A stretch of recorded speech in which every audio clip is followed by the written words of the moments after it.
l'Italia delle piccole imprese. Non spegnete questa luce.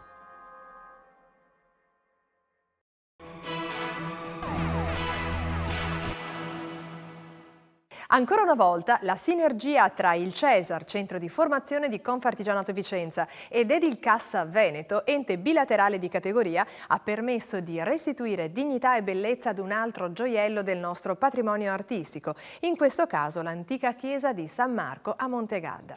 La fine dei lavori è stata festeggiata alla presenza di tutti coloro che, a vario titolo, hanno promosso e realizzato l'iniziativa.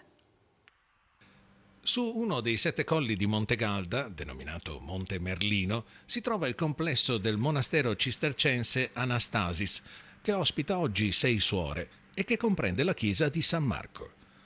Come spiega una targa posta all'imbocco della breve salita che conduce al Poggio, fu a partire dal 1451 della famiglia Chiericati, poi dei Caldogno, dei Fogazzaro ed infine donata alla diocesi di Padova dal marchese Giuseppe Roi, discendente dei Fogazzaro. La facciata della chiesa, già rinnovata nel Settecento, aveva bisogno di un urgente restauro, soprattutto perché si presentavano compromesse le parti in pietra tenera e in particolare le statue poste sopra il timpano.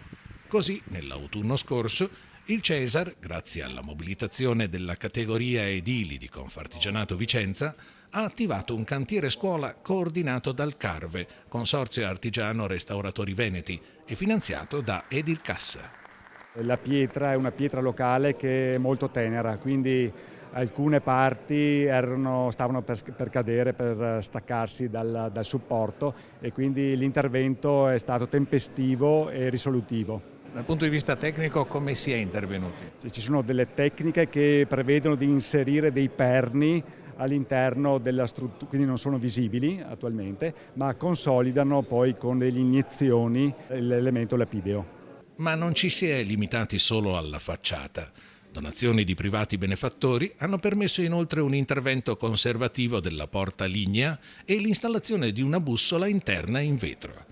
Tante le persone che, raccogliendo l'appello della madre badessa Angela Brugnaro, si sono prodigate per dar corso all'iniziativa e hanno quindi partecipato all'incontro organizzato per festeggiare la fine dei lavori.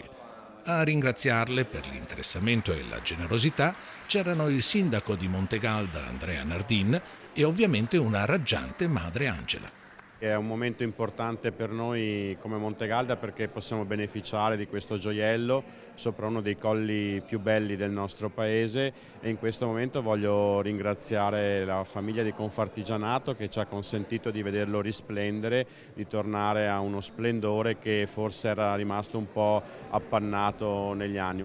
Abbiamo sentito che lei ha inseguito questo risultato caparbiamente. Quali sono i sentimenti di oggi?